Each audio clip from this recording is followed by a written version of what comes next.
여러분 안녕하세요. 네, 합격외국어 강사 고명곤입니다.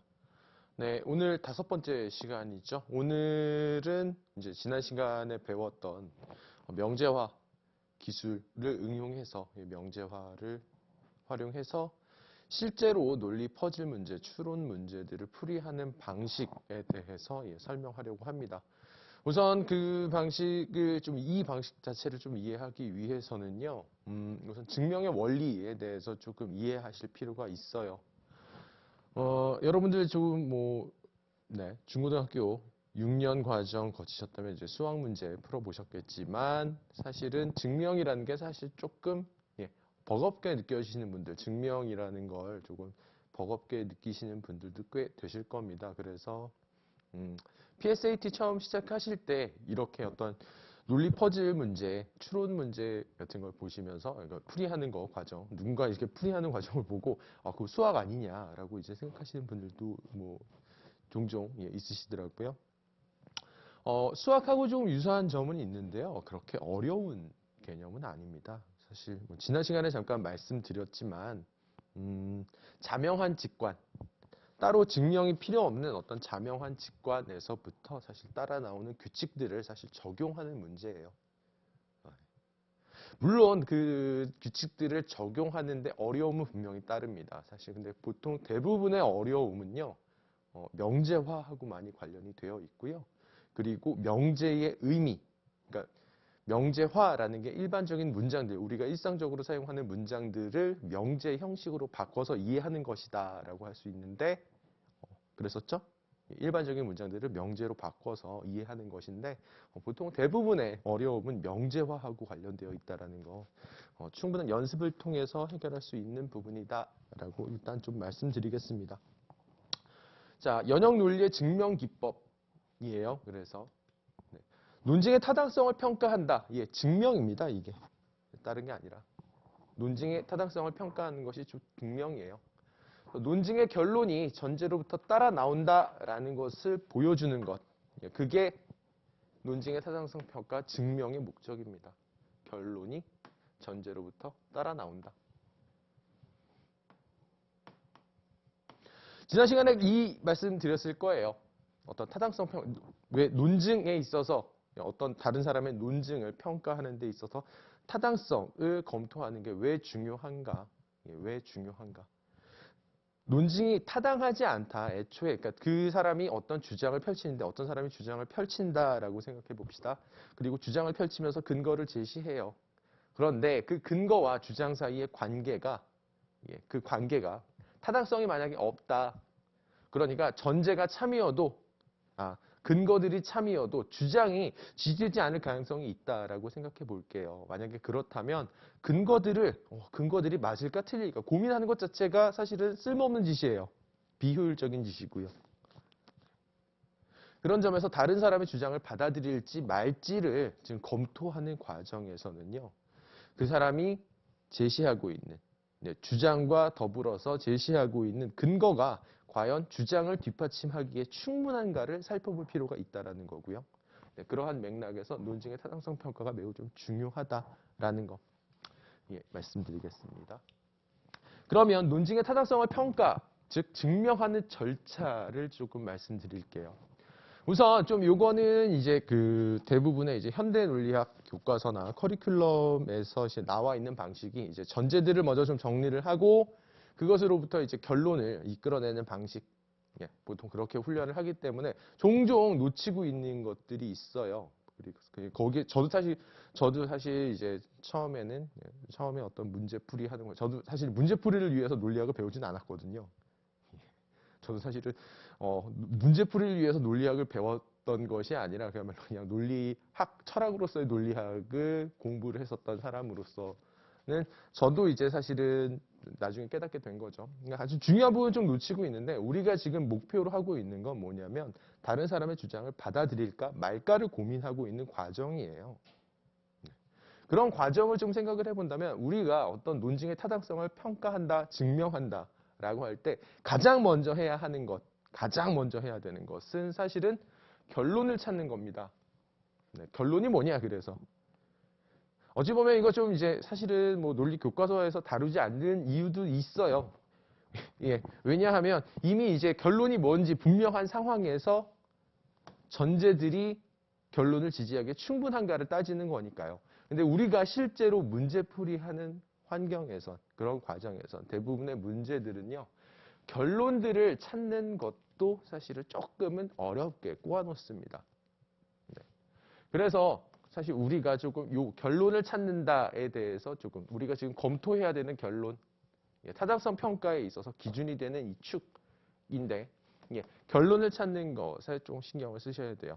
보통은 결론이 어떤 단어들하고 같이 묶여서 나오냐면 지금 여기 보이시는 따라서, 그러므로, 그래서, 이에 비추어 볼 때, 물론 이거 말고도 더 많이 있습니다. 이걸 결론지시어라고 부르는데 결론지시어의 종류는 사실은 조금 다양하게 나타날 수 있어요. 여러분 가지고 계시고 있는 교재를 본다면 교재에서도 충분히 소개가 되고 있으니까 좀 확인해 보시고요. 물론 이런 결론지시어 말고도 지난 시간에 잠깐 말씀드렸다시피 한국어 문장 표현, 관용적인 표현으로, 관용적인 용법으로 사실은 서리법 문장도 어떤 이 사람의 주장, 어떤 사람의 주장으로 읽힐 수 있다라는 것도 조금 염두에 두시기 바랍니다. 자, 결론을 찾아요. 우선 하고 싶은 말이 대체로 뭘까? 네. 그리고 나서 전제와 결론을 명제화하는 과정이 필요합니다. 명제화한다라는 건 어떤 우리가 일상적으로 사용하는 문장들을요. 그 문장들을 명제들로 바꾸어서 이해한다라는 걸 뜻해요. 명제로 바꾸어서 명제로 바꾸어서 이해한다. 이 뜻은요. 우리가 일상적으로 사용하는 문장들은 사실은 명제로서 변환되는 경우도 있고요. 되지 않는 경우도 있습니다.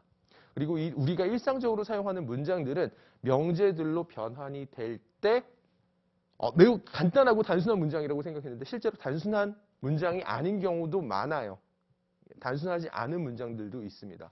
우리가 실제로 생각한 것보다 그렇게 단순하지 않은. 그래서 이거는 사실은 첫 번째 시간하고 두 번째 시간에 아마 이 얘기 드렸을 거예요. 한국어 문장 표현 특성 얘기하면서 압축된다. 뭐가 압축되는 거죠? 문장이 길게 늘어져 있으면 얘를 압축해서 어구의 형태로 표현할 수 있다라고 말씀드렸잖아요. 사실은. 예를 들어서 이런 거였죠. 인구가 증가한다.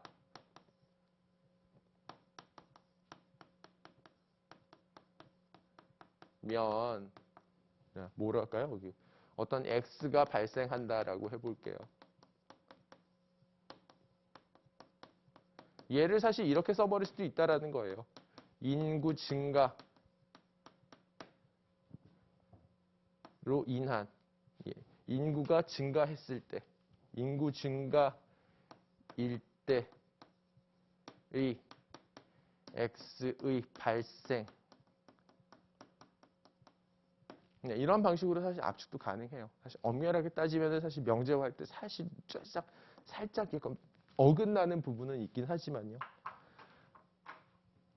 인구 증가만 따와서 압축시켜 버리는 경우도 있습니다. 그래서 우리가 봤을 때는 왜 단순하다라고 생각되는 문장들도 실제로는 그렇게 단순하지 않은 경우도 많아요. 또 복잡하다. 생략이 또 있었죠. 어떤 여러 개의 문장을 합치면서 사실은 주어를 생략해버리는 경우가 많거든요. 주어를 생략해버리는 경우도 많거든요. 이를테면 이런 경우죠. A한 B는 C이다 라는 꼴을 생각을 해본다면 지금 B는 C이고 그 다음 B는 A이고 B는 C이다 라고 하는 두 개의 문장, 두 개의 명제가 결합된 형태다라는 사실도 좀 볼 수 있을 거예요. 문장을 우리가 일상적으로 사용하는 문장들, 그래서 명제 형식으로 고쳐서 이해한다라고 하면 실제로 우리가 생각하는 것보다 간단하게 단순하게 간단한 문장이구나라고 생각할 수 있는데 그렇게 단순하지 않은 경우가 많다라는 거예요. 의미론의 맥락에서요. 자, 지금 이 말이 만약에 이해가 잘 안 되신다면 오늘 강의 조금 열심히 들어주시기 바랍니다. 자, 세 번째. 자, 결론 찾았어요. 전제와 결론을 명제화했어요. 자, 그 다음은 뭔가요? 그 다음은 증명기법을 활용해서 타당성을 평가한다라는 거예요. 이 순서를 조금 기억을 해주시기 바랍니다. 우선 전제부터 뭔가 명제화한다. 그래서 요거하고 관련해서 지난 시간에 이거 말씀드렸었죠. 명제화한다라는 건 기호화한다라는 거하고는 조금 다른 맥락의 이야기입니다. 기호화는요, 우리가 머릿속으로 이해해야 하는 바를 그냥 표기를 한 거예요. 그냥 표기하는 것에 불과합니다. 이 과정이 필수적이다라고 하긴 조금 힘들어요. 예. 머릿속으로 기억하는 게 좀 더 중요해요. 머릿속으로 기억하는 게 더 중요하다라는 겁니다. 머릿속으로 기억하기가 좀 버겁다. 연산해야 될 것이 좀 많다. 고려해야 될 것이 더 많다라고 한다면 손으로 쓰는 것도 사실은 고려해 봄직하지만 그렇지만 그게 필수적인 것은 아니다라는 거예요. 자, 그러면 타당성 평가 증명 절차를 설명했으니까 우선은 지난 시간에 저희가 배웠던 거 정원 논리 일단 배웠잖아요. 정원 논리학을 가지고 어떤 논증을 증명하는 방식 한 가지만 조금 짚고 넘어가 보도록 하겠습니다. 어떤 방식으로 증명하는가? 자, 벤 다이어그램 증명법이라고 하는 건데요. 벤 그림 증명법입니다. 벤 그림 증명법은 사실은 이제 정원 논리 배울 때 같이 보통 배워요. 요거 정원 논리 배울 때. 그래서 지난 시간에 제가 벤 다이어그램 그리는 거 아마 보여드렸을 겁니다. 벤 다이어그램 그리는 거 보여드렸는데 이거였죠. 뭐 전칭 긍정, 특칭 긍정, 그 다음 전칭 부정, 그 다음 특칭 부정이 있을 때 A 타입은 요렇게 해서 SP 모든 S는 P이다니까 얘 지워. 얘 그쵸? 그 다음 SP가 있을 때 얘는 전칭 부정이니까 모든 어떤 S도 P가 아니다 하니까 두 개 사이에 있는 교집합 지워. 네, 이거였고요. 그리고 SP 특징 긍정의 경우는 S이면서 P인 어떤 놈이 하나 있어. 요거였고요. 그 다음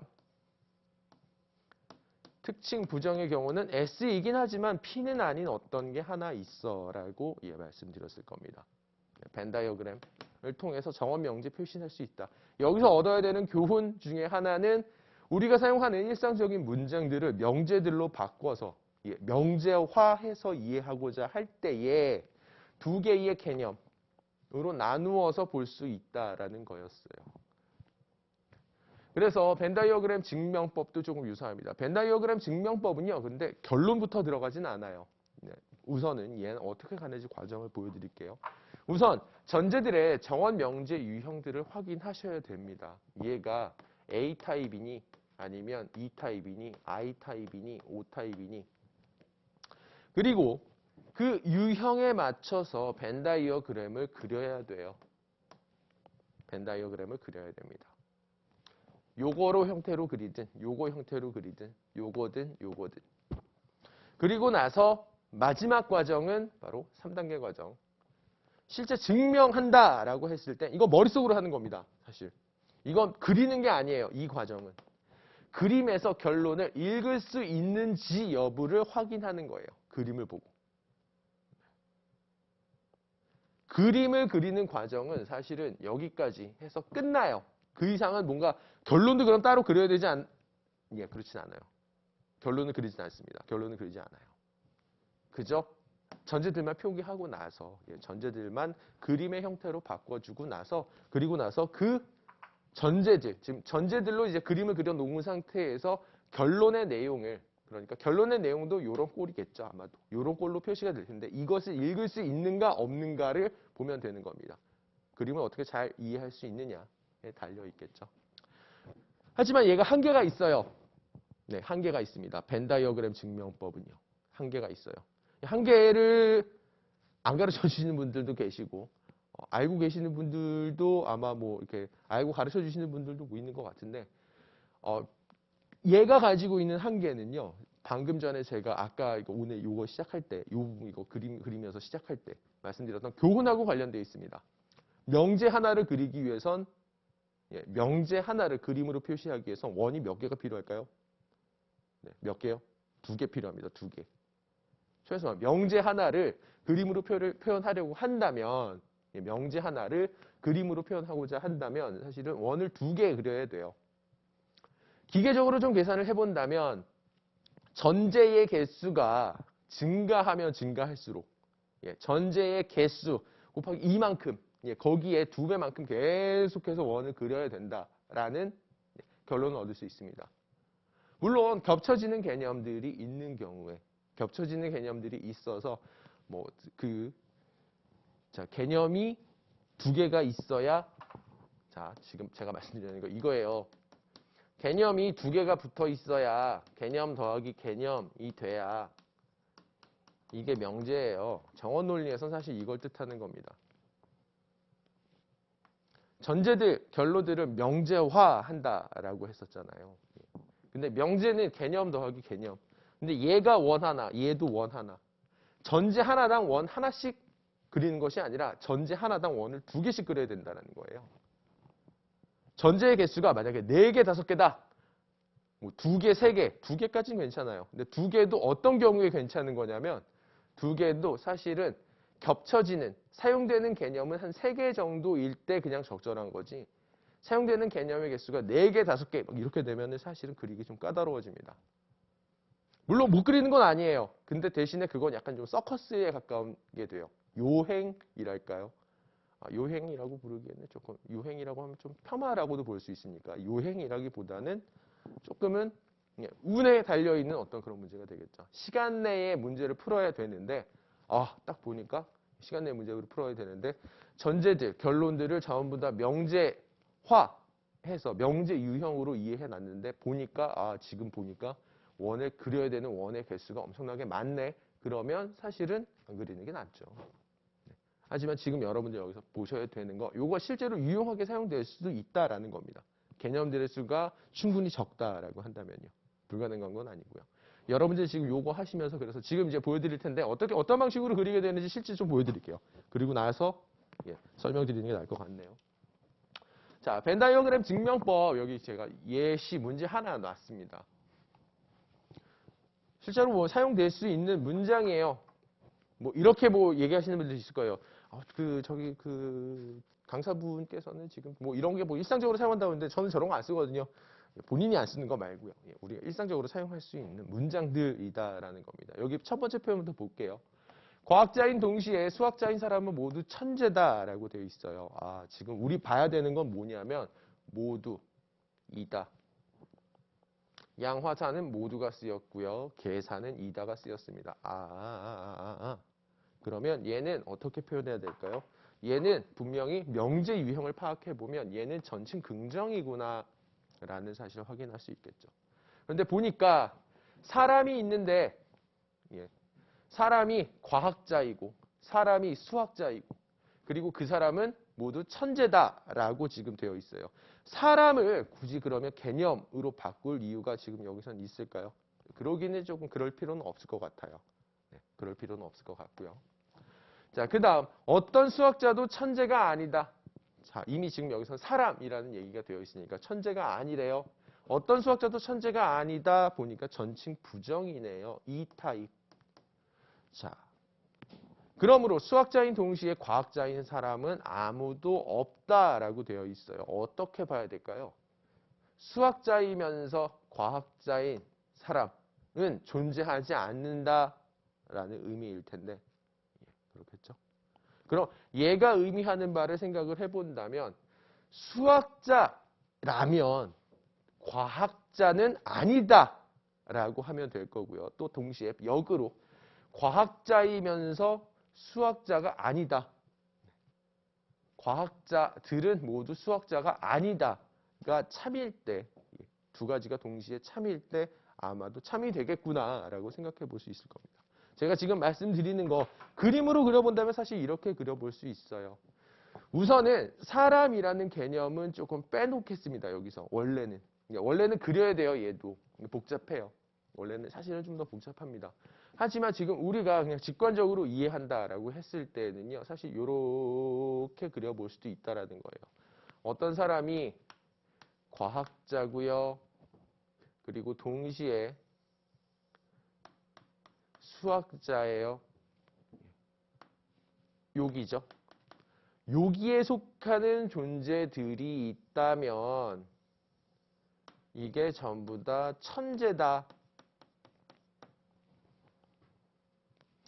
첫 번째 문장이 의미하고 있는 상태는 바로 이겁니다. 과학자이면서 수학자인 어떤 존재가 있다면 여기는요. 천재라고 하는 범주 여기에 들어간다라는 뜻이에요. 두 번째 볼까요? 어떤 수학자도 천재가 아니래요. 그러면 공집합을 지워줘야 돼요. 얘는. 공집합을 지워준다. 수학자이면서 천재. 자, 그러면 여기가 전부 다 지워지겠죠. 지우면서 보니까 아까 전에 우리가 봤던 과학자이면서 수학자인 사람들이 들어갈 수 있는 영역이 지워져 버렸습니다. 그렇죠? 그러면 결론, 수학자인 동시에 과학자인 사람은 아무도 없다. 수학자이면서 과학자인 사람이 아무도 없죠. 지워졌잖아요. 이해가 되시나요? 이게 지금 벤 다이어그램을 이용한 증명 방식입니다. 기본적으로 이거는 지금 알고 계시는 게 좋아요. 개념들의 개수가 적을 때 한번 활용해 봄직한 증명 방식이기 때문에. 이해되셨나요? 자, 그런데 우리가 실제로 문제를 통해서 접하게 되는 논증들, 그리고 우리가 실제 생활에서 접하게 되는 논증들은요, 실제로는 개념들을 한두 가지만 사용하진 않아요. 3개 사용하는 경우도 상당히 좀 드물어요. 실제로 어떤 문제풀이를 위해서라기보다는 논리학 시간에 문제풀이 이렇게 합니다라는 걸 보여주기 위해서 예시로 드는 것, 그거 이외에는 개념 3개 사용하는 것보다는 훨씬 더 많은 개념들을 사용합니다. 그럼 그 개념들을 전부 다 원으로 그리려면 사실은 좀 복잡해요. 모든 경우의 수를 따져서 겹쳐지는 부분들을 있도록 계속해서 만들어야 되거든요.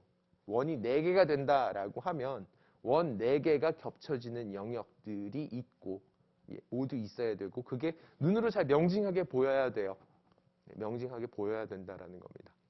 근데 실제로 우리가 이 방식을 가지고 적용하려고 하면 한계가 명확하게 좀 드러난다라는 겁니다. 물론 요걸 지금 요 강의, 요 수업 전체를 조금 이제 고난도 문제를 풀기 위한 어떤 그런 발판으로 삼지 않고 그냥 간단한 문제를 푸는 데 만족하시는 분이라면 얘도 사실 괜찮긴 합니다. 얘도 괜찮아요. 하지만 조금 더 시간 내에 효율적으로 문제를 해결하기 위해서 그래서 좀 더 이론을 좀 더 깊이 있게 공부하고 싶다. 좀 더 그래서 이론적인 훈련이 좀 더 필요하다라고 만약에 생각하신다면 아마 대부분이 그러실 텐데 사실은 명제 논리에 대한 이해가 조금 필요합니다. 자, 명제 논리라고 하는 것. 자, 명제 논리는요. 방금 전까지 지금 설명드렸던 정원 논리와의 차이점을 좀 강조해서 설명한다면 명제 논리는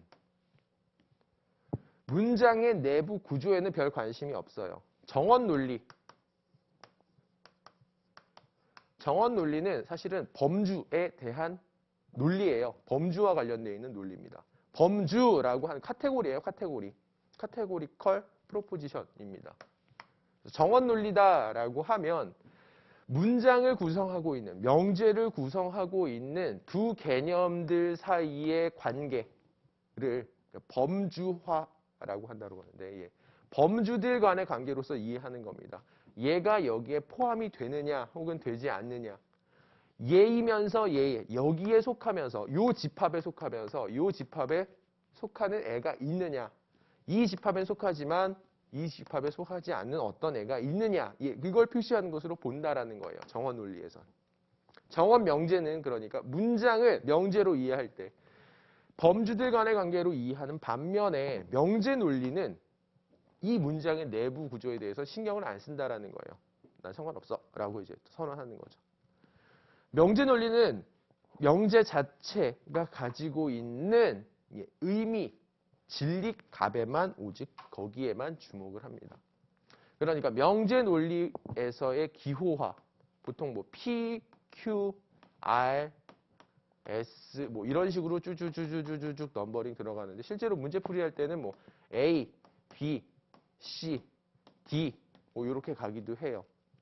명제 논리에서 기호화, 기호화하고 관련된 얘기인데 명제 논리에서 뭐 이런 식으로 기호화한다, 이런 식으로 기호화한다. 이게 의미하는 건 뭐냐면 얘가 하나가 전부 다 명제라라는 뜻입니다. 개념이 아니라요. 개념이 아닌 명제다. 명제라라고 하는 건 뭐냐면 이 안에 주어와 서술어 구조가 이미 들어가 있다라는 뜻입니다.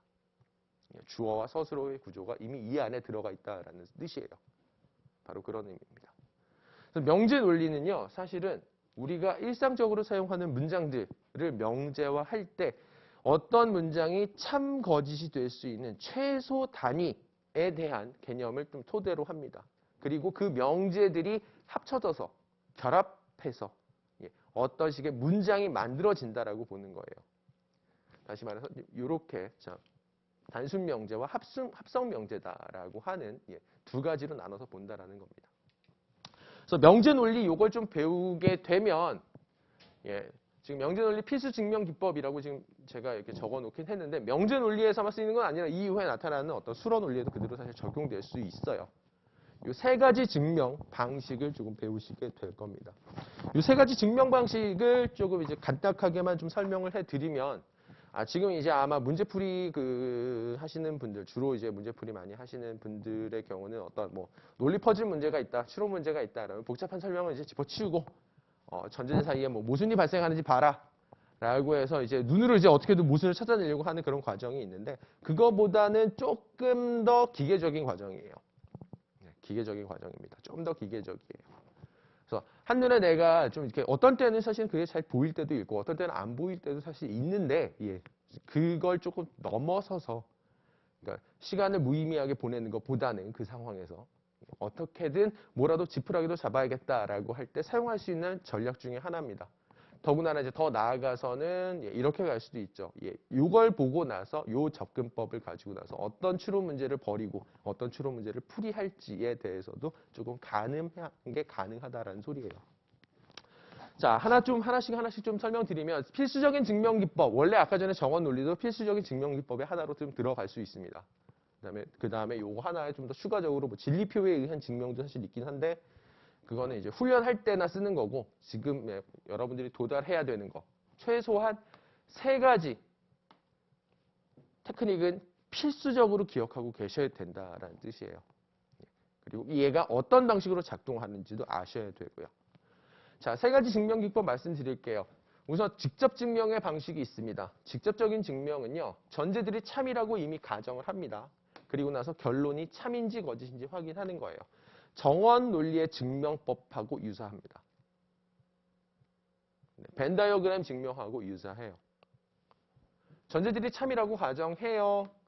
참이다라고 가정하는 것은 사실 가정한다라는 게 뭘 의미하는 거냐면 얘들이 의미하는 바에 대해서 그냥 분명하게 좀 밝힌다라는 거예요.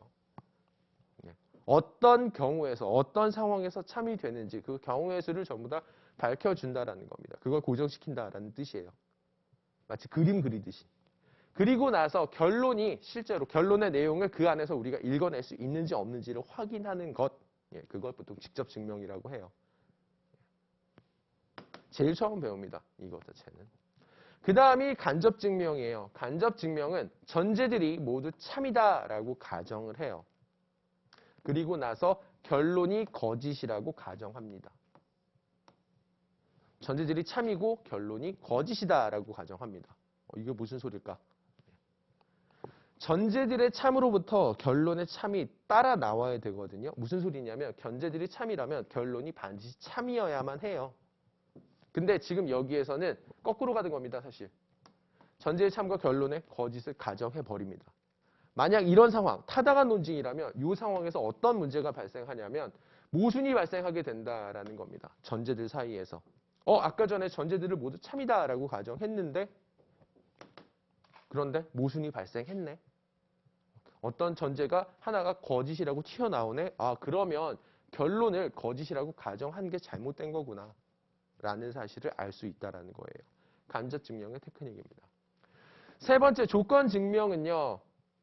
결론이 조건문일 때, 결론이 조건문의 형태를 가지고 있을 때 결론의 전건을 가정하고 후건을 있는 그대로 확인하는 거예요.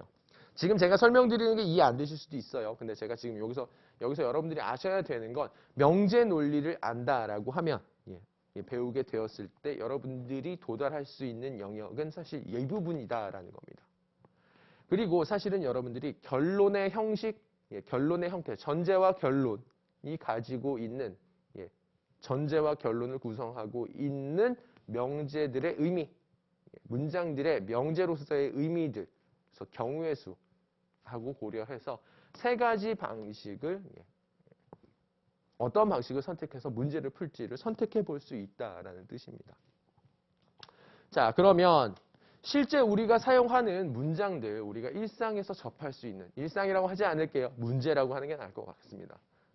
문제에서 접할 수 있는 문장들을 사실은 명제화한다라고 했을 때 명제 논리는 그것을 단순 명제와 합성 명제로 구분할 수 있다라고 얘기합니다. 그러니까 단순 명제들이 합쳐져서 결합해서 합성 명제가 된다라는 거예요. 지금 이제 여기서 기억하셔야 되는 거는 합성 명제가 만들어질 수 있는 연결사들이 있는데 그 연결사 4가지에 대해서 필수적으로 암기하셔야 된다라는 겁니다. 총 4가지 있어요. 요건 이제 암기라기보다는 완전히 체화까지 가셔야 돼요. 부정, 연언, 선언, 조건 총 4가지가 있습니다. 합성 명제를 만드는 논리 연결사, 논리적 연결사예요. 자, 첫 번째 거 먼저 보도록 하겠습니다. 우선 부정 연결사가 있어요. 니게이션이라고 부르고요. 얘는 원래 명제가 가지고 있던 의미를 부정합니다. 무엇이 어떠하다. 근데 무엇이 어떠하지 않다라고 바꿔주는 거예요. 주로 주로가 아니라 여기 이때 부정되는 건 서술어 부분에 사실은 개념으로서 서술어 부분에 아니다가 걸린다라는 겁니다. 주어에 대해서 아니다. 이를테면 하늘이 파랗다라고 한다면 얘를 부정했을 때 하늘이 파랗지 않다라고 판단하는 것이지 하늘 아닌 것이 파랗다라고 얘기하진 않는다라는 겁니다. 부정기호가 의미하고 있는 것 서술어에 대해서 부정하게 된다라는 걸 뜻해요. 우리가 이 부정기호를 이용하는 것으로 볼 수 있는 부정 연결사가 적용된 것으로 볼 수 있는 일상적인 표현들에는 아니다, 뭐뭐인 경우는 없다, 뭐뭐인 경우는 불가능하다 등이 있습니다. 이걸 기호화할 때에는요, 보통 지금 여기 잘 안 보이실 텐데 물결 표시를 사용하거나요. 물결 표시, 아니다라는 의미에서 혹은 이렇게 기역자 길게 간 거 이렇게 표기하기도 합니다. 어떤 방식으로 표기하는지 실제로 좀 보여드릴게요. 여기 지금 밑에 있습니다. P 얘는 무슨 기호예요? 그리고 not P. 얘도 명제고 얘도 명제입니다. 이를테면 비가 온다 P일 때 비가 오지 않는다 not P라고 읽는 거고요. 모든 사람은 냉면을 좋아한다 P라고 하면 얘하고 모순 관계에 있는 얘는 지금 A타입이죠. 네. 어떤 사람은 냉면을 좋아하지 않는다. 얘는 특징 부정 O타입이니까 not P가 되는 거죠. 자, 이렇게 생각할 수 있어요. 근데 저게 왜 아니다. 부정이라고 어떤 부정 표현을 왜 이걸 논리 연결사라고 하느냐. 원래 논리 연결사라고 하느냐. 뭔가 이건 합성되는 것이 아니지 않느냐. 잘 생각해 보세요. 만약에 부정명제 자체를 부정명제, 이 부정연결사가 없이 서술어들마다 의미가 그냥 전부 다 달라진다. 그래서 얘하고 그냥 다르다.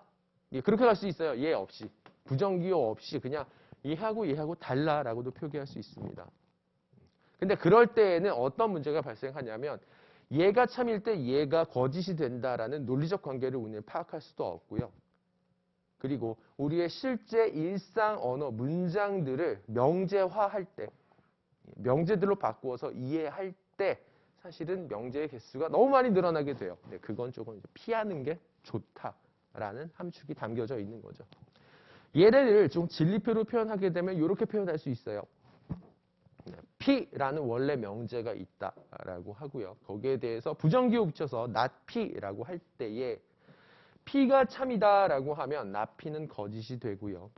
P가 거짓이다라고 하면 not P는 참이 됩니다. 모순 관계를 표현한다라는 거 기억해 두세요. 그리고 또 하나 유용하게 사용할 수 있는 기호 요거 있고요. 요거 있고요. 요건 실제 문제풀이 할 때 많이 사용하는 기호 중에 하나입니다. 또 요렇게 쓸 수도 있어요. 요거 문장 사이의 관계가 모순이다라고 한다면 요렇게.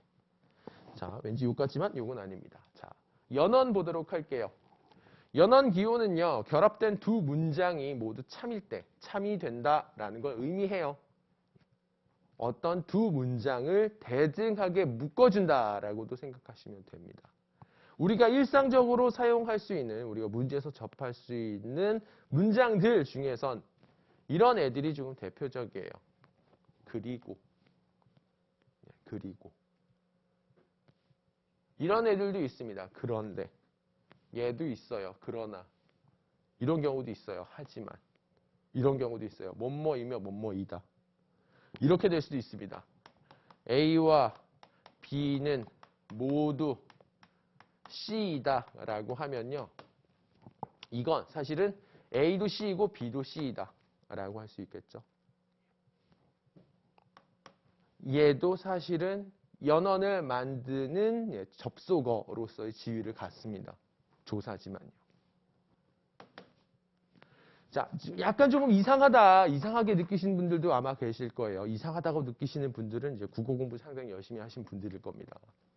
어떤 거냐면 얘는 그냥 대등하게 앞뒤 문장을 대등하게 묶어주고 얘는 앞뒤 내용을 좀 전환시켜주고 얘는 앞뒤 내용이 역접된다는 걸 보여주는 거 아니냐. 근데 그건요 뭐냐면 그건 그 글을 쓰고 있는 어떤 글을 쓰고 있는 사람이 내가 어떤 글을 쓴다고 했을 때 내가 강조하고 싶은 것이 무엇이다와 관련되어 있는 것이지 그 문장 자체의 의미에는 아무런 영향을 끼치지 못합니다. 그 문장 자체의 객관적인 의미에는 아무 영향을 끼치지 못한다라는 거예요. 객관적인 의미입니다. 객관적인 의미. 내가 강조하고 싶은 건 이거야. 상관없어요. 그건. 내가 강조하고 싶은 건 뭐다라는 것과는 상관이 없어요. 이 글을 쓰고 싶은 사람이 강조하고 싶은 것이 뭐다라는 내용과는 상관없이 어떤 문장의 객관적인 의미는 그리고든지 그런데든지 그러나든지 하지만이든지 전부 다 같다라는 거예요. 객관적 의미만 놓고 본다면요. 그 외 나머지 것도 근데 중요한 것 같은데 요거 지난 시간에 아마 말씀드렸을 거예요. 잉여라고요. 객관적으로 환원될 수 없는 것들. 자, 예시 한번 볼게요. 이순신은 전쟁터에서 죽었고 소크라테스는 독약을 마시고 죽었다라고 되어 있는 명제가 있습니다. 합성 명제예요. 연언으로 연결되어 있고요. 서술어 하나, 둘. 하나, 둘. 하나, 둘. 하나, 둘. 자, 볼까요? 이순신 전쟁터에서 죽었고 소크라테스 독약을 마시고 죽었다. 밑에 거 볼게요. 이순신은 전쟁터에서 죽었는데 소크라테스는 독약을 마시고 죽었다. 세 번째, 이순신은 전쟁터에서 죽었지만 소크라테스는 독약을 마시고 죽었다. 네 번째, 이순신은 전쟁터에서 죽었더라도 소크라테스는 독약을 마시고 죽었다. 뉘앙스가 달라졌다고요? 잉여라고 말씀드렸습니다. 객관적인 의미는 달라지지 않았어요. 이 각각의 문장들이 참이 되기 위한 조건은 달라지지 않아요. 뭐를 강조하고 싶어 하든지 간에. 여기서는 뒤에 거를 강조하려는 거고 얘도 뒤에 거를 강조하려는 거 아니냐. 그건 강조죠. 이렇게 얘기할 수는 있습니다. 이 말을 한 사람은 뒤에 말을 강조했다. 근데 그건 그거고 객관적인 의미. 이 말 자체가 참이 되기 위한 조건은 앞에 것이 참이고 뒤에 것이 참이 되어야 한다라는 것 그것 외엔 아무것도 없습니다. 됐나요? 자, 그러면 얘를 진리표로 한번 표현을 해볼게요. 진리표는요. 예, 진리표라고 하는 건 뭐 교재에도 사실 나오니까 자세한 설명을 거기서 좀 보시면 되겠죠.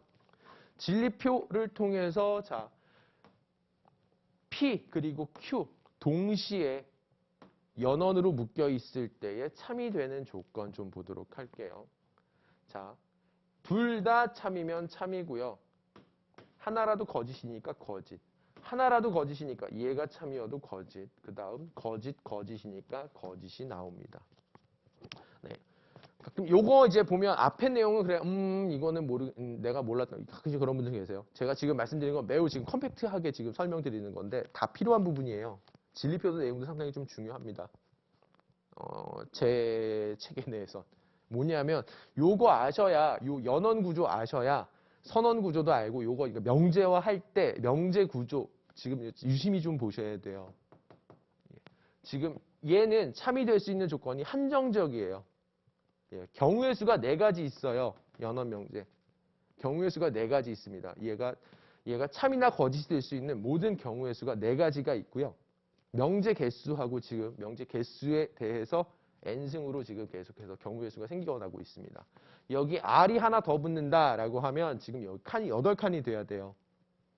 근데 그 중에서 지금 얘가 참이 될 수 있는 조건은 단 하나예요. 그렇죠? 참이 될 수 있는 경우의 수는 단 하나입니다. 그런데 이 참이 될 수 있는 경우의 수가 늘어나는 경우도 있어요. 선언입니다. 자, 선언 기호는 결합된 두 문장 중에서 최소한 하나가 참이다라는 거 의미해요. 뭐뭐거나 뭐뭐다. 또는 뭐뭐이거나 뭐뭐거나 뭐 이런 식의 일상적인 표현들로 문장들을 연결해 주는 겁니다. 자, 요거 기호 좀 말씀드리면 아까 좀 기호 좀 빼먹었네요. 앞서 봤었던 기호 가지고 좀 말씀을 드리면 앞서 봤었던 기호는 연원 기호라고 해서 요렇게 시옷 길게 뺀 거 혹은 그냥 이렇게 쓰기도 합니다.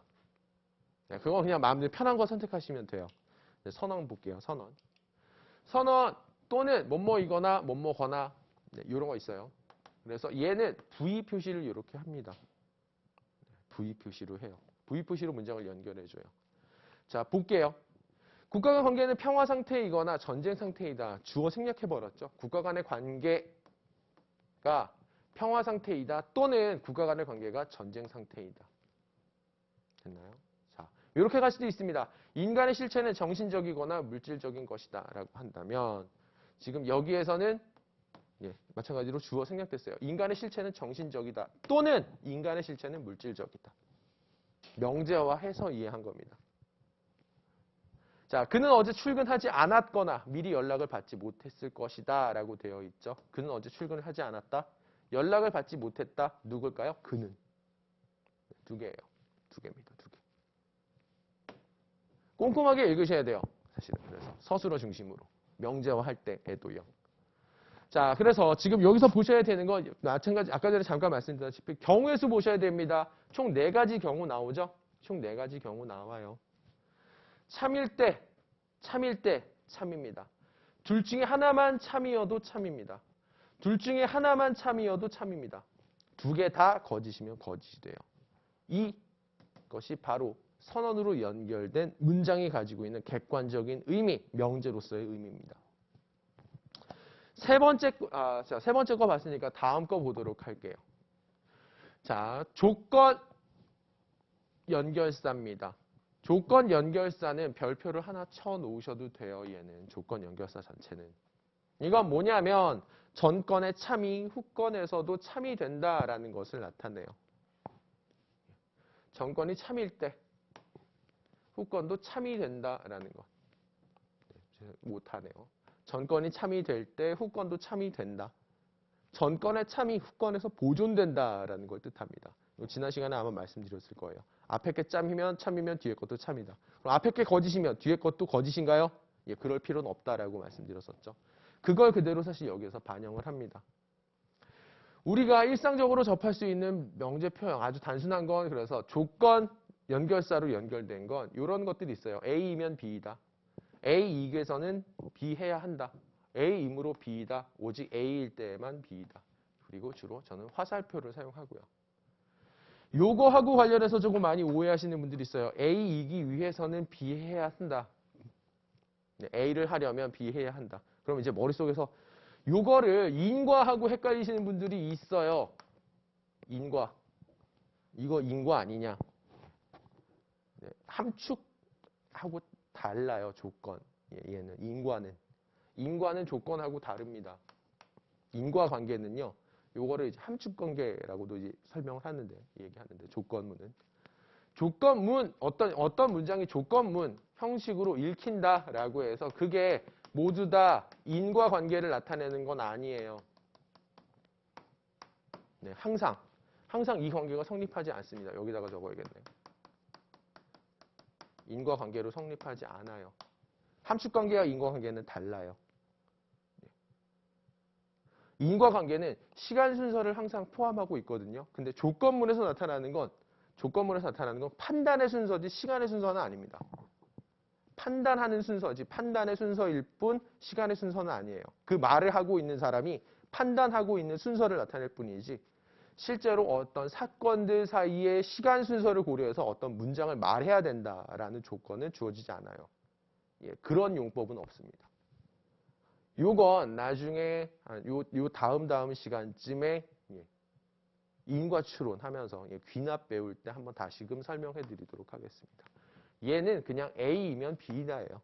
판단의 순서하고 관련되어 있습니다. A이므로 B이다도 이렇게 할 수 있고요. 오직 A일 때만 B이다. 얘는 사실은 조금 다른 방식으로 표현하기도 합니다. 얘는 필요 조건을 나타내기 때문에. 근데 지금 여기서 여러분들 기억하셔야 되는 건 문장이 있어요. 서술어가 2개 있어요. 자, 서술어가 2개 있다라는 건 문장이 2개 있다라고 해석할 수 있는 겁니다. 주어가 하나밖에 없다고 하더라도 주어는 하나가 생략될 수 있으니까. 서술어가 2개 있는 문장이 하나 있습니다. 결합되어 있거든요. 아, 그러면 얘는 3개 중에 하나겠다. 연언이거나 또는 선언이거나 또는 조건이겠구나라고 사실 생각하시면 된다라는 거예요. 지금 그 2개의 문장을 연결하는 것 방식 세 번째 거 논리 연결사로서는 4번째에 있는 조건 연결사. 그래서 실제로 우리가 사용할 수 있는 거 경제가 성장하기 위해서는 양적 완화가 필요하다라고 지금 되어 있는데 이건 지금 이제 필요 조건 얘기하고 있는 거고요. 범죄를 저지른 경우에만 처벌을 받아야 한다라는 거 하고요. 얘도 요렇게. 그러니까 지금 여기에 해당하는 거 얘. 어떻게 구분할 수 있느냐? 뭐뭐 하기 위해서는 뭐 해야 된다. 뭐뭐 하는 경우에만 뭐뭐 해야 한다로 볼 수 있다라는 소리입니다. 자, 요거 지금 밑에 거는 요거는 사실 드모르강 정리 하고 좀 관련되어 있는 건데 요거는 사실 모르셔도 상관없어요. 지금은요.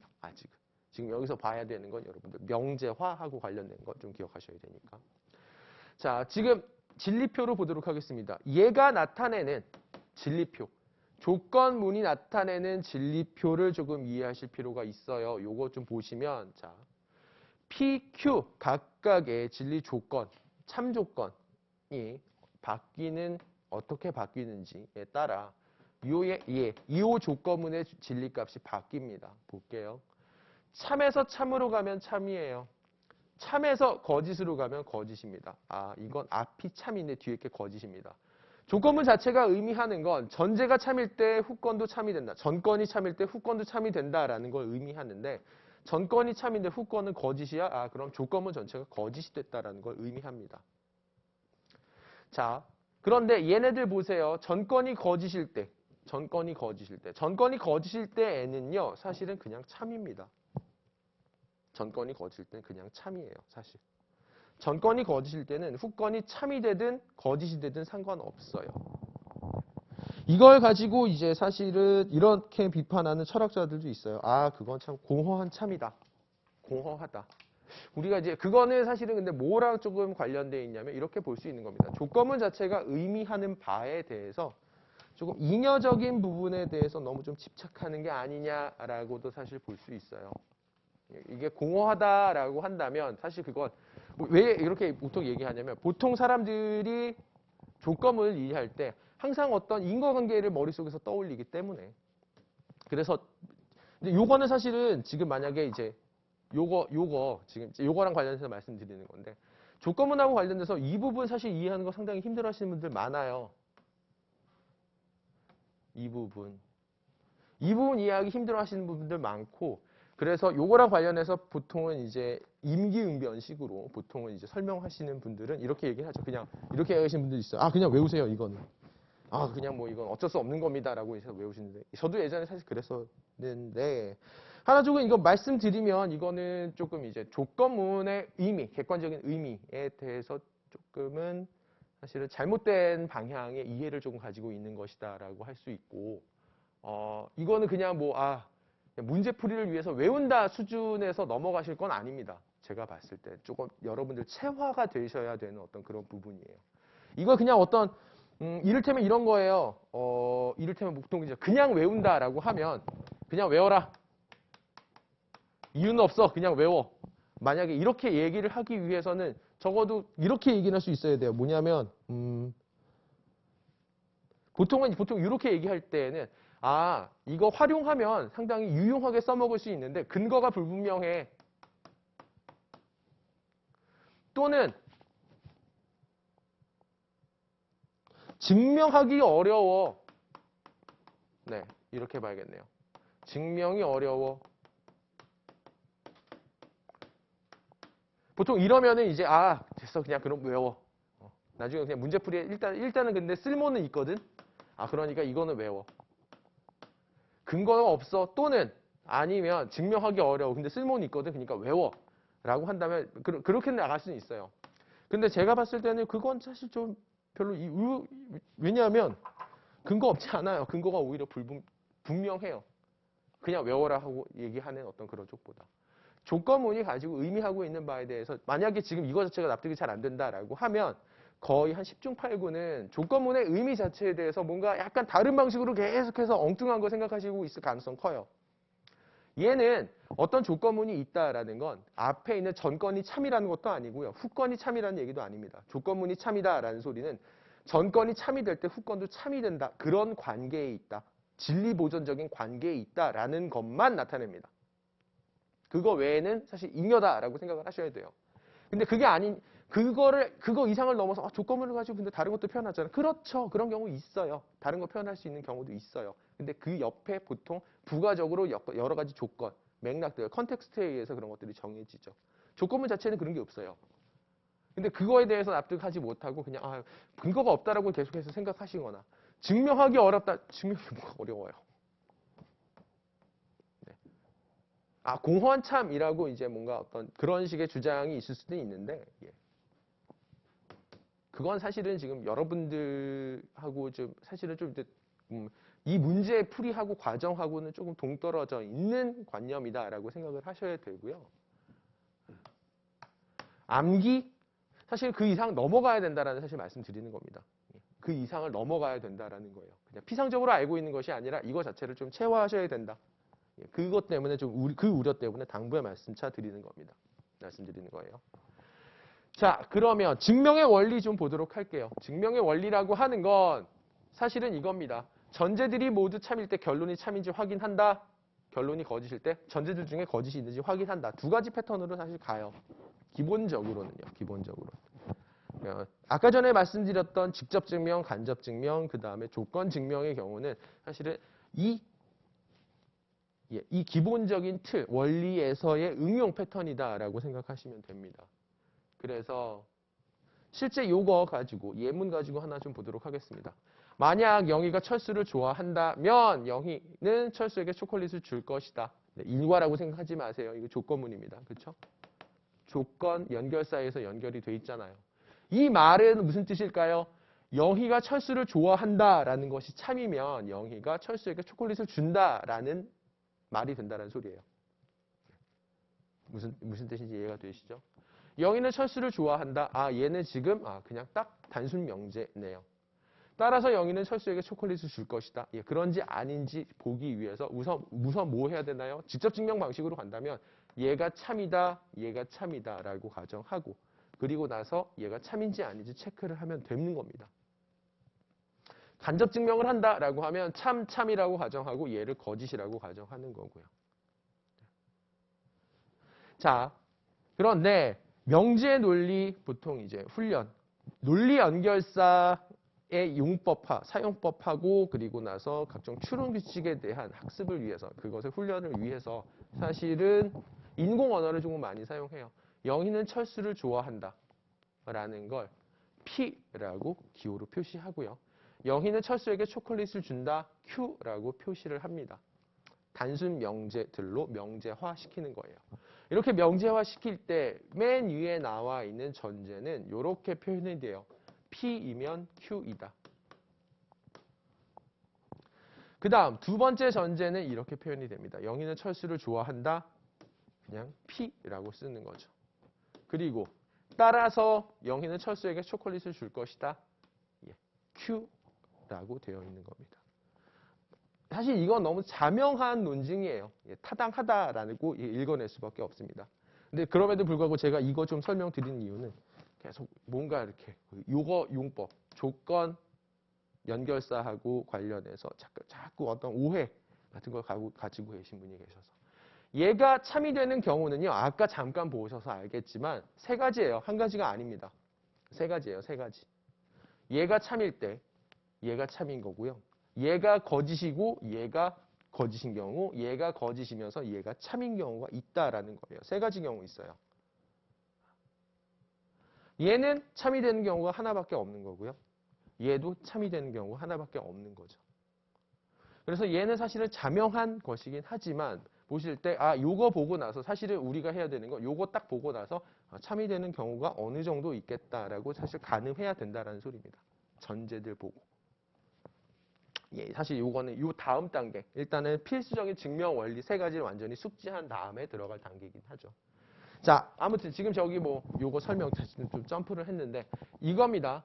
자, 영희는 철수를 좋아한다. 영희는 철수에게 초콜릿을 준다. 얘네들 지금 여기 단순 명제들이 조합이 지금 명제가 두 가지 있어요. 단순 명제 두 가지가 있기 때문에 얘네가 만들어낼 수 있는 모든 경우의 수들이 이렇게 표현이 됩니다. 총 네 가지로요. 단순 명제가 두 개니까. 단순 명제가 두 개니까 두 개에 따라서 그래서 얘가 참이고 얘가 참거짓 되는 경우, 얘가 거짓이고 얘가 참거짓 되는 경우. 자, 그러면 전제들이 우선 지금 증명 원리 첫 번째 증명 원리를 따라서 가본다면 전제들이 모두 참인 경우 찾아야겠죠. 전제들이 모두 참이 되는 경우 찾아볼게요. 여기 참, 여기 참. 그 다음 또 있나요? 전제들이 모두 참인 경우는 얘밖에 없네요. 그렇죠? 얘가 참인 경우는 세 가지나 있긴 한데 얘가 참인 경우는 세 가지나 있긴 한데 그때 얘는 사실은 어떤 경우들 그때는 P가 거짓인 경우도 포함되어 있어요. 얘는 그러니까 제외가 되고요. 전제들이 모두 참인데 결론이 그때 참이 되네. 이게 지금 직접 증명해서 그대로 활용하는 방식입니다. 이걸 조금 단순화시켜서 표현하기 위해서 단순화시키기 위해서 사실은 논리기호 사용하고 추론규칙 응용하는 겁니다. 자, 그러면 간접 증명 어떻게 들어갔냐? 두 번째 증명 원리라고 하는 건 사실은 이런 거예요. 결론이 거짓인 경우를 우선 찾아요.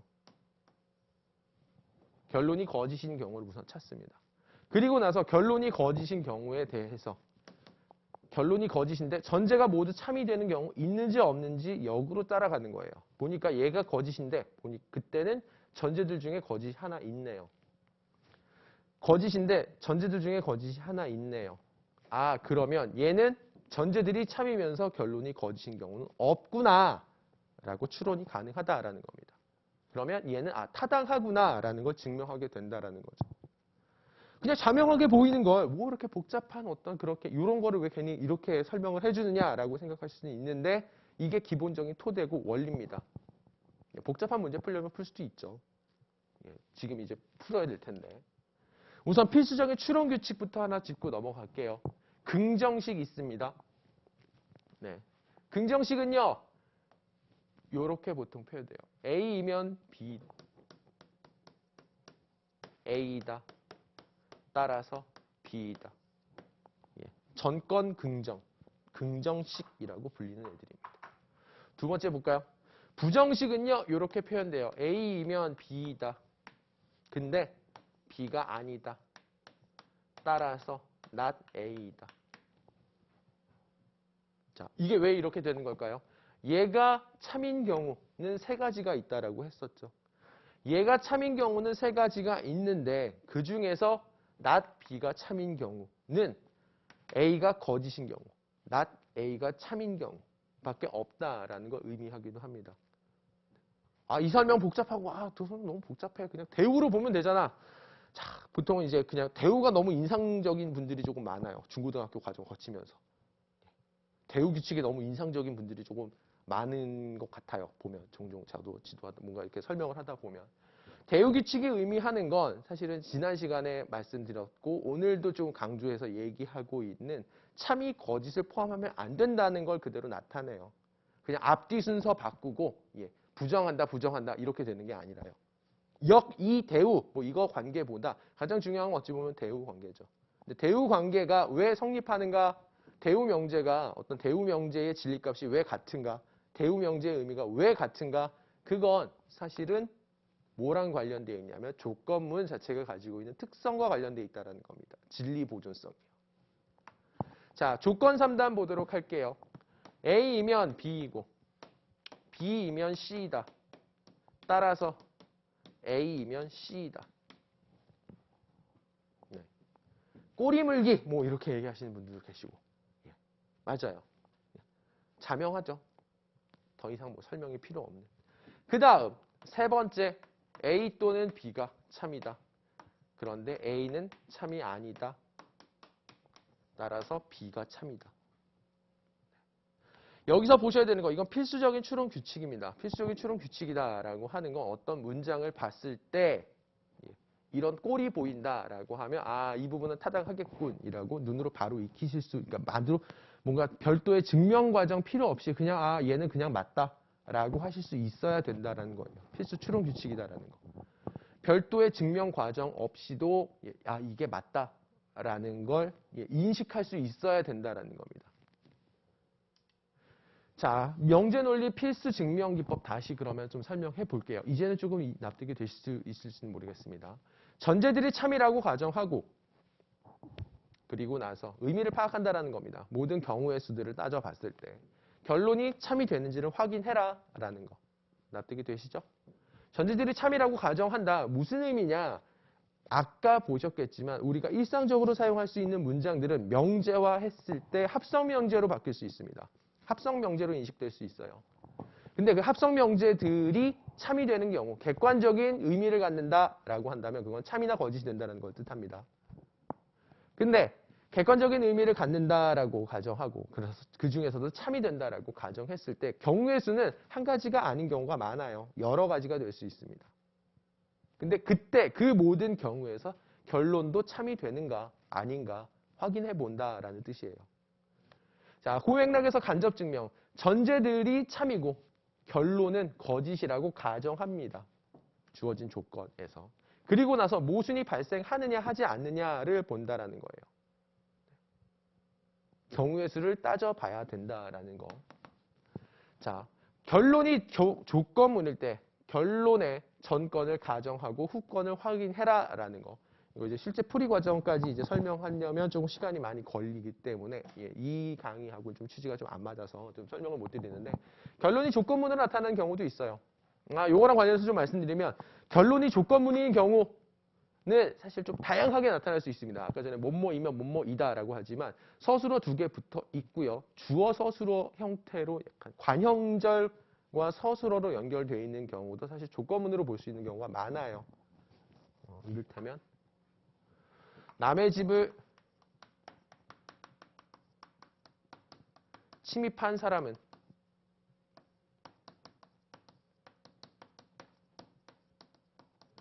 처벌을 받는다. 서술어 두 개 있어요. 여기는 침입하다, 처벌받다. 사실은 남의 집을 침입하다, 처벌을 받다. 라고 하면 어떤 사람이 남의 집을 침입한다면 그 사람은 처벌을 받는다라고 해석될 수 있다는 겁니다. 조건문의 범주는 조금 조건문으로 읽혀질 수 있는 객관적인 의미를 조건문으로 이해해야 되는 경우도 종종 이렇게 문장으로 사용이 됩니다. 물론 요거는 조금 애매한 부분이 있기 때문에 근데 실제로 문제 풀이를 하기 위해서 여러분들에게 어떤 주어지는 문제들은 그런 애매한 부분들은 많이 제거가 됩니다. 약간 조금 조크 비슷한 형태로 그런 식의 문제가 나온 적도 있죠. 요걸 과연 이 문장 자체를 어떤 방식으로 이해해야 하는가 하고 관련해서요. 맥락이 약간 좀 걸려있는 문제인데 지금 단계에서 일단 기억해 주셔야 되는 거 명제 논리 필수적으로 계속해서 연습하셔야 된다라는 거. 그 다음 명제 논리 기본적인 증명 기법에 대해서도 알고 계셔야 된다라는 겁니다. 명제 논리 알아야 된다. 뭐, 그럼 기호하고 뭐 기호 규칙 알면 되느냐? 아니고요. 더 나아가서 우리가 여기서 기억해야 되는 교훈 중에 하나는 우리가 일상적으로 사용하는 문장들이 실제로는 합성 명제들로 인식이 된다라는 거 하나. 그 다음 합성 명제는 참이되는 경우의 수가 매우 다양하게 나타날 수 있다라는 것 또 하나를 기억하셔야죠. 그래야 적절한 증명 기법을 찾아갈 수 있으니까요. 자, 올해 7급 모의 문제 있어요. 퍼즐 문제인데요. 얘도 사실은 그 증명 기법 사실 활용하는 문제입니다. 요거까지 설명하고 이제 하면 끝날 것 같네요. 그래서 지금 이거 거짓말쟁이 문제라고 저는 좀 불러요. 자, 읽어볼까요? 일반 행정 직렬 주무관으로 새로 채용된 갑진, 을현, 병천 3명이 있네요. 갑, 을, 병은 주무관으로 채용됐어요. 행안부, 고용노동부, 보건복지부에 1명씩 배치되는 것으로 정해졌어요. 하나씩 들어간다라는 겁니다. 자, 가인, 나운, 다을, 라연은 배치 결과 궁금해하면서 다음과 같이 예측했어요. 이 중 1명의 예측만 틀렸다라는 것이 밝혔습니다. 하나의 예측은 틀렸대요. 그러니까 나머지 3개는 맞다라는 거죠. 자, 가, 나, 다, 라. 을현은 행정안전부에, 병천은 보건복지부에, 행안부에 배치되면 될 거야. 뭐뭐에 배치될 거야. 다음. 자, 여기서 이제 골라내야 되는 건 어떤 거냐면요. 이 중에서 반드시 참인 것 골라내는 문제예요. 반드시 참인 건 과연 무엇일까? 자, 뭐부터 해야 된다고요? 결론부터 보셔야 돼요, 사실. 결론이 뭐냐? 검토해야 되는 결론이 뭐냐? 얘입니다. 갑진은 고용노동부에. 그 다음, 을현은 행안부에. 그 다음, 디귿. 라연의 예측은 틀렸다. 자, 제가 왜 이거 좀 강조해서 말씀드리냐면, 자칫 잘못하다가는, 이제 요거는 실제 문제풀이 상황에서 종종 나타나는 경우예요. 실제로 내가 검토해야 되는 결론이 뭔지, 반드시 참인 게 무엇인지 이제 골라내야 되는데, 반드시 참인 것을 모든 걸 못 골라내요. 하나 말씀드린다면. 하나 말씀드리면. 요거랑 관련해서 좀 말씀드리면, 하나 좀 예를 들어볼까요? 이거 설명하시는 분들은 많이 없는 것 같더라고요. 자, A, 얘가 하나 전제라고 해볼게요. 그 다음, 또 전제, 두 번째 전제 뭐 이렇게 듣도록 하겠습니다.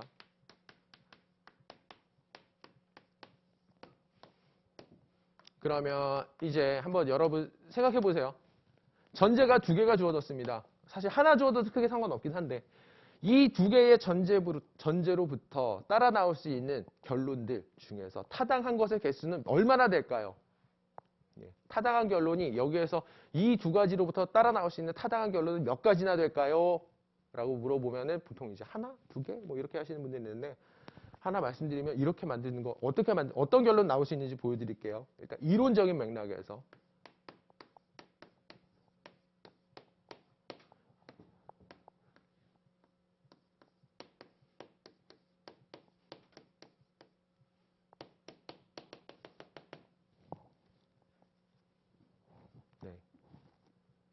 무수히 많이 나옵니다. 무수히 나옵니다. 무수히. 뭐가 나올지 몰라요. 경우의 수만 만약에 놓고 본다면. 경우의 수만 놓고 본다면.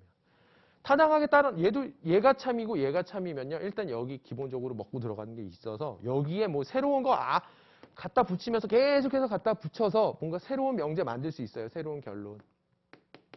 네, 그래서 제가 결론부터 뭐라고 항상 말씀드리는 겁니다. 내가 지금 무엇을 검토해야 되는지에 대해서 뭔가 일단은 어느 정도 선제적인 판단을 하고 나서 문제풀이 들어가셔야지 그냥 무작정 자, 명제화하자, 기호화하자. 그건 기호화도 아니고 뭣도 아닙니다. 사실은. 그렇게 하시면 안 돼요. 큰일 나요. 기본적으로 아셔야 되는 습관 같은 겁니다. 결론부터 일단 검토하자. 걔가 지금 어떤 결론을 검증해야 되는가, 검토해야 하는가. 자, 그러면 지금 갑진 고용노동부에 배치된다, 을현 행안부에 배치된다, 그 다음에 라연 예측은 틀렸다. 주어 서술어가 배치된다 말고 사실은 부사어까지 포함해서 갑진은 고용노동부에, 의련은 행안부에, 그 다음에 라연의 예측 틀렸다. 얘는 조금 메타적인 진술이에요. 메타적인 진술은 이 판단 전체하고 관련되어 있는 거예요.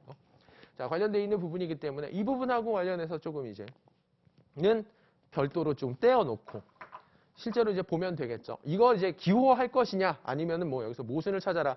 제가 선택하는 방식은 저 사실 좀 머리가 그렇게 막 좋은 편은 아니라서 제가 하는 방식은 이거예요. 그냥 놓고 기호화는 아니고요. 여기서 나타나 있는 그냥 여기서 지금 얘네가 명제가 두 개잖아요. 그러면 논리 연결성을 체크를 해줍니다. 의련 행안부, 병천 보건복지부. 아, 그러면 얘는 연원이구나. 그 다음 의련이 행안부에 배치되면 갑진은 고용노동부에 배치되는 조건이구나. 그 다음 의련이 행안부에 배치되지 않으면이라고 되어 있었기 때문에 여기는 지금 니게이션 부정이고 그리고 나서 행안부에 배치된다. 여기는 부정은 아니구나. 그 다음 여기 볼게요. 갑진은 고용노동부에, 병천은 행안부에 배치될 거야 라고 지금 체크했어요. 어떻게 가는 게 좋을까요? 지금 거짓말쟁이도 하나 껴있고 더럽고 좀 복잡합니다. 사실은. 저는 이런 방식을 좀 제안드려요. 얘가 참이 되는 경우에 대해서 우리 조금 생각하기 좀 복잡해요. 왜? 일단은 조건문이 두 개나 껴있어요. 참이 되는 경우의 수가 3개씩 있어요. 기계적으로 따져본다면. 그렇죠? 얘가 참이 되는 경우는 하나하나인데 그나마도 거짓말쟁이가 한 명 있대요. 한 명의 예측이 틀렸다고 하니까. 그럼 어떻게 하는 것이 바람직하냐? 얘네를 부정하는 거죠. 결론을 부정하고 나서 얘네들은 전부 다 일단 참이다. 전부 참이라고 근데 가정하면 안 되겠죠. 거짓이 하나 껴있는 참이다라고 가정하고 그리고 나서 모순이 발생하는지 하지 않는지를 체크해보는 게 좋다라는 겁니다. 우선은 저는 이제 그래서 지금 이걸 귀류법, 간접증명은 귀류법이라고도 해요. 그래서 가정을 이렇게 씁니다. 자, 갑진이 우선 고용노동부에 배치가 되지 않는다라고 일단 가정을 하면 그렇게 가정한다면 체크를 해야죠. 갑진이 고용노동부에 배치가 되지 않아요. 아, 그러면 그때는 라연의 말이 거짓말이 되네요. 그러면 나머지는 전부 다 참이 되겠네요. 그렇죠? 그렇잖아요. 갑진이 고용노동부에 되지 않는다라고 가정하면 지금 이 말이 거짓말이 됐으니까 거짓말 한 명만 틀렸으니까 나머지는 전부 다 맞다라는 거잖아요. 자, 그러면 갑진이 고용노동부에 배치되지 않는다라고 했으니까 자, 지금 여기 두 번째 거 보겠습니다. 여기 고용노동부에 배치가 되지 않는다라고 하면 의련이 행안부에 배치가 되지 않겠죠. not 의행. 그래야 얘가 참이 될 테니까. 여기가 거짓이면 여기도 거짓이 돼야 되니까. 그런데 그때 문제가 발생합니다. 의련이 행안부에 배치되지 않는다라고 하면 첫 번째 전제도 거짓말이 돼버려요. 원래 참이라고 가정했었는데. 이건 무슨 소리냐? 모순이 발생했다라는 거고요. 이건 무슨 말이냐? 갑진이 고용노동부에 배치되지 않는다라고 가정하면 안 된다라는 뜻입니다. 즉 얘는 필연적으로 참이 된다. 반드시 참이 되는 놈이다. 라는 사실을 확인할 수 있다는 소리입니다. 됐어요? 두 번째 거 보도록 할게요. 그럼 두 번째. 니은은 그러면 니은은 반드시 참인지 아닌지 체크를 해보겠습니다. 니은 참이 되는지 아닌지. 니은이 참이 되는지 아닌지 확인하기 위해서 뭘 가정하냐면 의련이 행안부에 배치되지 않는다라고 가정해 볼게요. not 의행. 자, 만약에 그렇게 가정한다라고 하면 어떤 방식으로 지금 됐느냐? 의행이 행안부에 배치되지 않는다. 그럼 여기가 거짓말이 됐네요. 그럼 나머지는 전부 다 참이네. 참이네. 자, 그럼 두 개가 지금 여기 얘도 참이고 얘도 병천은 행안부에 배치된다. 라는 말이 될 거고요. 그렇죠? 얘는 거짓이고요. 자, 그러면 병천이 행안부에 배치된다라는 것이 참이기 때문에 한 사람만 각 부서로 한 명씩 배치된다고 했으니까 얘가 참이다라고 하면 지금 여기 의련이 행안부에 배치된다는 말은 거짓이 되니까 전건이 거짓이니까 얘는 반드시 참이 되겠네요. 그렇죠? 그 다음 의련이 행안부에 배치되지 않는다. 그럴 필요도 없네요. 지금 병천 행안부에 배치된다. 여기 참이니까. 맞아요? 여기 참이니까 여기 참이고 그래서 얘도 참이 되네요. 그러면 4명의 진술 중에 한 사람 진술이 거짓이고 3명이 참이고 그러면서도 의련이 행안부에 배치된다가 부정되는 게 가능하잖아요. 무슨 뜻이에요? 얘는 타당한 결론이다, 타당한 결론이 아니다라는 결론이 따라 나온다라는 소리입니다. 지금 여기에서 활용한 거 뭐냐면 여기 전건이 거짓일 때 참이고요. 여기선 후건이 참일 때 반드시 참이 된다라는 거예요. 조건문의 특성입니다. 여기다 대고 무슨 공허한 참 어쩌고저쩌고 그러지 마세요. 객관적인 의미로 이렇게 표현되지 않는, 명제화되지 않는 잉여입니다. 거기 집착하시면 안 돼요. 안 보여요. 뭔가 본인이 어떤 관대한 마음으로 문제풀이를 위해서 그냥 일단 그냥 받아들이겠 뭐 이런 거 아닙니다. 네.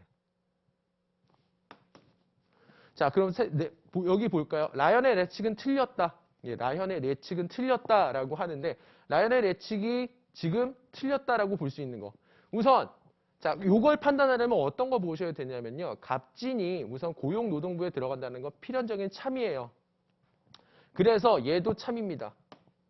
그렇죠? 얘가 참인 건 확실히 고정이 됐고요. 예, 확실히 얘도 고정이 됐고요. 그 다음 병천이가 행안부에 배치될지 안 될지만 사실 체크하면 끝나거든요. 이건 사실은 뭐냐면 라현의 예측이 틀리기 위한 조건은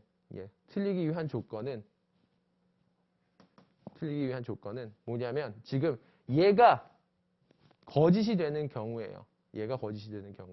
그런데 지금 여기서 간접적인 맥락으로 한번 따져볼게요. 아까 전에 우리가 봤을 때는요. 라현의 예측이 맞으면서도 맞는 모든 경우의 수가 있다는 걸 이미 확인했어요. 그렇잖아요. 얘가 거짓이 되고 여기 참이 되는 경우가 실제로 가능하다라는 걸 우리 확인했습니다. 그 과정에서 의현이 행안부에 배치되지 않는 상황도 확인했고요. 그 말은 라연의 예측이 틀렸다는 건 필연적이지 않다라는 걸 뜻해요. 그래서 실제로 우리가 간접 증명을 통해서 검토해야 되는 건 두 개밖에 없어요. 얘는 그냥 읽어내고 끝입니다. 머리 괜히 복잡하게 쓰시지 말고요. 자, 지금 제가 방금 사용한 거 말로 지금 설명하면서 뭐 주저리 떠들어 놓느라 뭐 이렇게 뭔가 풀이 과정이 좀 길게 막 드러난 것처럼 보이긴 하지만 사실은 이거 실제로 문제 풀이할 때에는 좀 더 간결하게 들어갈 수 있습니다. 좀 더 컴팩트하게. 단 조건은 있어요. 예, 그 풀이를 위한 조건은 있습니다. 여러분들이 기본적으로 어떤 문장들을 접할 때 그것을 명제들로 빠르게 전환할 수 있어야 된다는 거. 명제들로 머릿속으로 이해하셔야 된다는 거. 필요하다면 필요하다면 기호화도 할 수 있고요. 기호화라는 거는 기록을 기억하기 위한, 표시를 위한 것이기도 하고요. 사실은 약간 조금 그런 기호화라고 하는 건 레토릭입니다. 어떻게 표현하느냐 차이예요. 이렇게 그냥 써도 되고요. 아니면 뭐 무슨 이렇게 쓰는 방식도 있고 뭐 온갖 종류의 기호를 사용할 수 있을 거예요. 그건 온갖 종류의 기호를 사용할 수 있어요. 근데 그 기호화보다 사실 이 기호화를 사용할 줄 안다라는 건 뭐냐면 어떤 문장이 주어졌을 때, 어떤 글이 주어졌을 때 얘를 참 또는 거짓으로 나눠서 판단할 수 있는 단위로 끊는다라는 겁니다. 끊고 나서 얘가 어떤 경우에 참이 될 수 있을까? 참이 될 수 있는 경우의 수가 얼마나 될까라는 걸 판단한다라는 거고요. 그리고 그 판단에 입각해서 증명 전략 선택하고 그리고 나서 실제로 풀이 들어가는 겁니다. 이게 만약에 안 보인다, 잘 가늠되지 않는다라고 한다면 그때는 버려야 돼요, 사실은. 그때 그 문제는 버리시면 되는 겁니다. 네. 오늘 조금 요거 증명 전략하고 해서 수업이 조금 길어져서 좀 죄송하네요. 그래서 요거 증명 전략 가장 기본적인 테크닉이에요. 그러니까 명제 논리를 활용하는 방식 중에 하나입니다. 실제로 이제 문제풀이, 좀 더 다양한 문제들 풀이할 때에는 좀 더 다양한 테크닉이 좀 더 활용될 수 있어요. 근데 기본적인 거, 가장 기본적인 증명의 원리를 꼭 기억하셔야 되고요. 증명의 원리, 입각해서 증명 기법을 선택하고자 할 때에는 전제를 구성하는 명제들이 참이 되는 경우의 수 신경 써야 한다라는 점 기억해 주시면 되겠습니다. 그러면 이제 연역 논리는 오늘 이 시간으로 조금 마무리를 짓고요. 다음 시간부터는 귀납 논증, 귀납 논리에 대해서 좀 더 배워보도록 하겠습니다. 오늘 수고 많으셨습니다. 감사합니다.